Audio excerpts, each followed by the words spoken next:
Welcome back, everybody. Today we are doing notes number 2, and the title is Absolute Value Equations and Inequalities. So we're continuing to look at some selected topics from Chapter 1.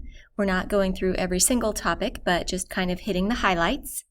And you might have noticed from your first homework assignment that I gave you some extra word problems. And I'm going to do that today as well. So I think the word problems are probably one of the most important parts of the chapter, being able to solve those, and we all need extra practice with that. So you can expect that today's assignment and today's work is going to focus on not just absolute value equations and inequalities, but also on practicing with word problems. Okay, so let's talk about absolute value. So we know that absolute value is the distance from 0 on a number line. And I'm actually going to start numbers 1, 2, and 3 by picturing a number line. Numbers 1, 2, and 3 are simple problems, but the concept behind each problem will help us know what to do when we get to the more difficult problems. In fact, that's a really important mathematical strategy. Take a problem, take a simple problem, think about the concepts behind it, and then you can see if you can apply those to a more complicated case. Okay, number 1, the absolute value of x equals 2. So we're writing down our examples as we take notes, and we're working them out. Okay, that means that x is some number and its distance from 0 is 2. So I'm going to go ahead and number my number line a little bit. So we're looking for the numbers that are 2 units from 0. Okay, well, we know just from experience that those numbers are -2 and 2. So that's the graph of the solution. How do I show my solution algebraically? What we do is what I would consider kind of peeling off the absolute value signs. You break the absolute value statement into 2 statements. You have x equals 2. Or x equals -2. You always put the word or in between the 2 equations. And one equation has your variable equal to whatever number is there, and the other equation has your variable equal to the opposite of whatever number is there.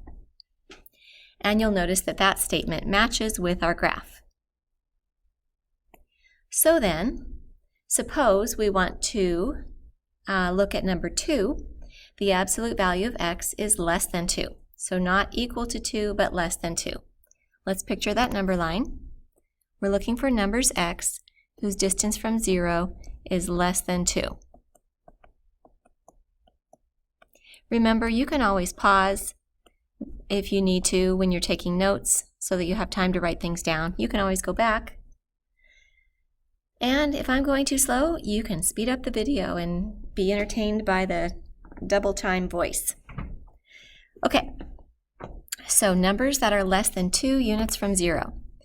Well, we would not include -2 because that's equal to 2 units from 0, so we draw an open circle around it to show we're not including it. We would not include 2, but we would include every number in between. So open circles mean don't include.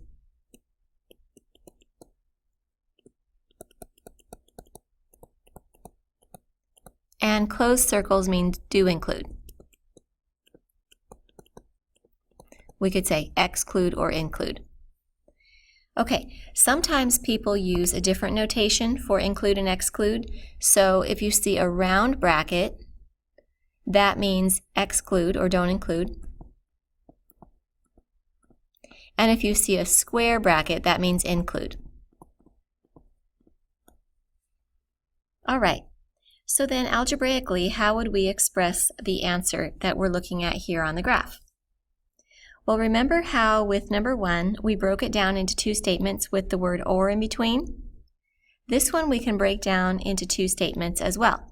So we would have x is less than 2.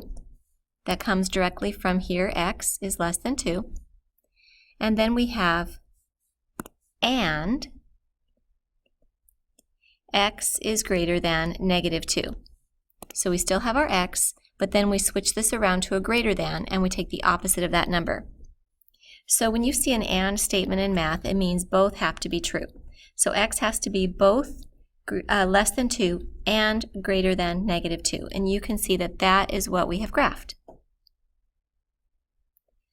Okay, there is another way to write this statement. You can write negative 2 is less than x is less than 2. That's a bit more efficient. But the point I want to make is we broke it down with and. That's really important as we move on to the more difficult problems. Okay, let's take a look at number 3. So we have the absolute value of x is greater than 2. So here's our number line.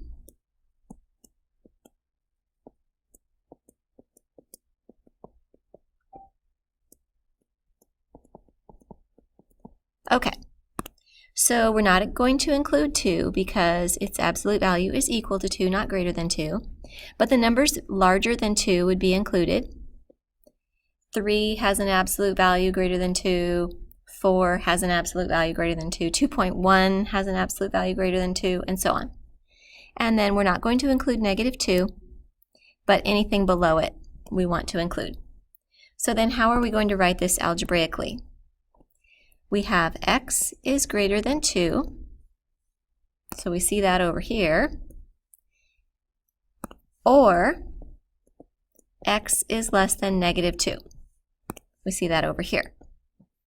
It's or because in math, or means the number is in one set or the other set. It doesn't have to be in both. When you say and in math, it means both. When you say or in math, it doesn't need to be in both. Could be in both, but it doesn't need to be in both. So this absolute value inequality breaks down into two inequalities with the word or in between. So that's pretty important to know. And it does not consolidate into a single statement. So it's just x is greater than 2 or x is less than negative 2. Okay, so we're going to move on to 4, 5, and 6. You'll notice that 4 is an equation like number 1. So it's going to break down into an or. You'll notice that 5 has a less than sign, like number 2, so it's going to break down into an and 6 has a greater than sign, like number 3, so it's going to break down into an or. I have a shortcut, silly method for remembering this, so I'll share that with you, and you can use it if you want to. So when I see this symbol, I know that it is a less than symbol, but I think of it as a less, erase that. Okay. I think of it as a less than symbol. Get it? Less than, because that reminds me to put and in between. And when I look at this symbol, I know it's a greater than symbol, but I like to think of it as greater. See, greater, because that reminds me it's an or. That's just a little shortcut. Now let's go ahead and solve each of these. Okay, so if you start with an absolute value equation, your first step is to break it down into two equations. So we're going to break this one down into 4x minus 2 equals 10, or 4x minus 2 equals negative 10. Now we solve each one. So let's add 2 to both sides. 4x equals 12. Divide by 4, x equals 3. On the other one, same thing. Add 2 to both sides. 4x equals negative 8. Divide by 4, x equals negative 2. Don't forget the word or in your answer. X equals 3 or x equals negative 2. Okay, let's do number 5. It is a less than, so it's going to break down into two inequalities with the word and in between. So we have 3x plus 1 is less than 6. It looks like the original statement, but that we took off the absolute value signs. Then we have and then we have 3x plus 1 is greater than, we switch the sign around, negative 6. We take the opposite of the number. Now we solve both of these. So add 1 to both sides. So 3x is subtract 1 from both sides. 3x is less than 5. And then divide both sides by 3. X is less than 5/3. Same with the other one. Subtract 1 from both sides. 3x is greater than negative 7. And then divide both sides by 3, x is greater than negative 7/3. Don't forget the word and in between. Now, do you remember, I'm just going to throw this in, do you remember what you're supposed to do with an inequality if you divide by a negative or you multiply by a negative? That's right, you have to reverse the sign or flip the sign. Okay, remember with an and statement, we can usually consolidate these into one statement. So we can say negative 7/3 is less than x is less than 5/3. Okay, number 6 is a greater than sign. So we're going to break this down into two statements with the word or in between. Okay, I moved it to give myself a little more space. Okay, so the first statement is going to be 4 minus 5x is greater than or equal to 1. It looks just like the original statement. All we did was take off the absolute value signs. And then we have or, and then we have 4 minus 5x is less than or equal to negative 1. We turned the sign around and we took the opposite of the number. Notice that we didn't change 4 minus 5x in either of these. That always stays the same. Now we solve each one. So I'm going to subtract 4 from both sides. Negative 5x is greater than or equal to negative 3. And then I'm going to divide both sides by negative 5. And because I'm dividing by a negative, I want to reverse the sign. So now it's less than or equal to. So x is less than or equal to 3/5. Okay, and then for the other one, subtract 4 from both sides. So negative 5x is less than or equal to negative 5. And then divide both sides by negative 5. So we get x is greater than or equal to 1. Don't forget the word or in between. Now sometimes you're also going to be asked to graph these. And sometimes graphing is really helpful because you're going to notice, especially as we move on to the next few examples, that sometimes we think we're doing everything right algebraically, but if we haven't stopped to think about it conceptually, we may have missed out on some kind of key idea that's going on in the problem, like a problem that actually has no solutions or has infinitely many. So it's not a bad idea just to make a quick sketch, and you don't even have to worry about your scale looking perfect. I'm just going to do something like this. Okay, so less than or equal to 3/5, we would have a closed circle on 3/5 and an arrow to the left. Greater than or equal to 1, we would have a closed circle on 1 and an arrow to the right. Okay, let's move on. We have 3 more examples to finish the lesson. Number 7. The absolute value of 4x plus 10 equals 6x. So this is an absolute value equation. We know that the equations break down into 2 separate equations. So we're going to break this down into 4x plus 10 equals 6x, or 4x plus 10 equals negative 6x. Let's solve both of these. So I'm going to subtract 6x from both sides. Actually, no, let me subtract 4x from both sides. That gives me 10 equals 2x, and divide both sides by 2, we get x equals 5. All right, on the other one, let's go ahead and subtract 4x from both sides, and we get 10 equals negative 10x, and divide both sides by negative 10, and we get x equals negative 1. X equals 5 or x equals negative 1. Straightforward, seems fine, but I encourage you always to stop and think. Particularly if you have a variable on both sides, stop and think about if it makes sense. Remember, absolute value means distance from 0. Distance from 0 cannot be negative. So if the absolute value of something cannot be negative, and it's going to be equal to 6x, can the absolute value be 6 times 5? Can it be 30? Yes, it can. 30 is positive. Can the absolute value be 6 times negative 1? Can the absolute value be negative 6? No, it cannot. So eliminate that answer. We call that an extraneous solution. You may remember that from the homework question the other day. It was an apparent solution. However, upon further investigation, we realized it doesn't make sense for the problem. Okay, let's do number 8. And since we are going to incorporate thinking into our work, kind of a strange idea, I know, but we're going to incorporate thinking, not just doing, What if we stop and think about number 8? The absolute value of something is less than or equal to -6. Absolute value is distance from 0. Distance from 0 is negative. Nope, it's not going to happen. So this actually has no solution. Okay, now just humor me for a minute. What if we didn't stop and think? What if we just went through the motions to solve it? How would that look? So we have x plus 5 is less than or equal to -6, and it's a less than, so I'm going to put and.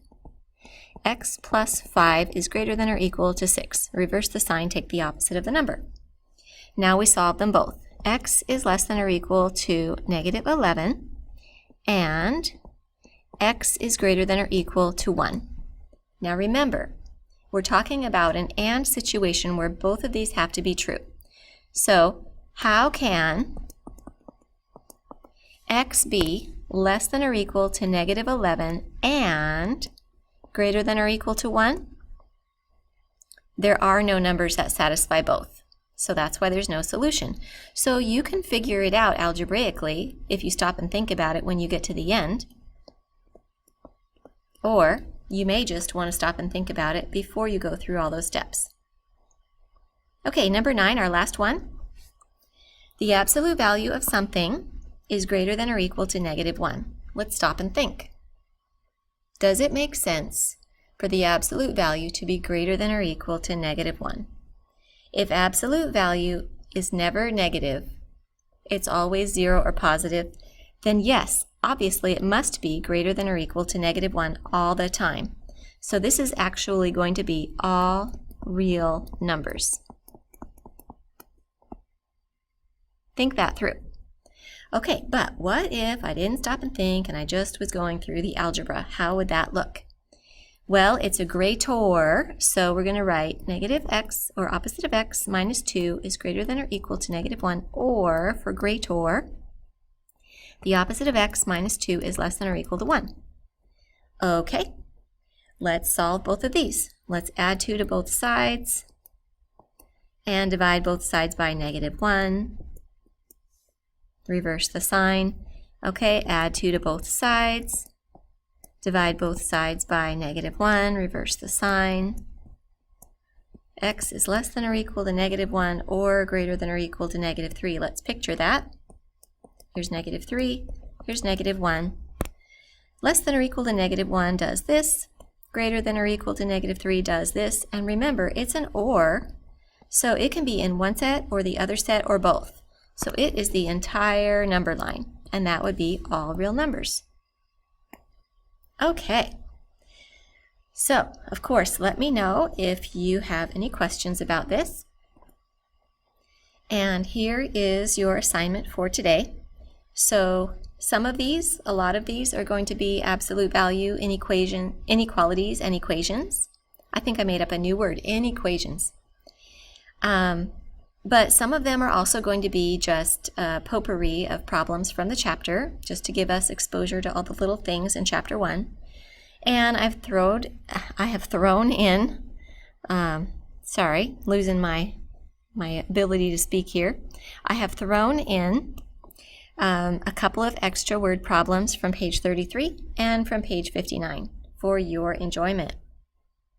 So don't forget, when you upload your work, upload your notes and your worked out assignment, show that you checked and corrected your work.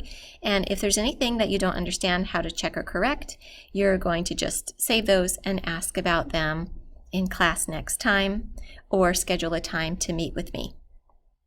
Okay, thanks everybody. Until next time.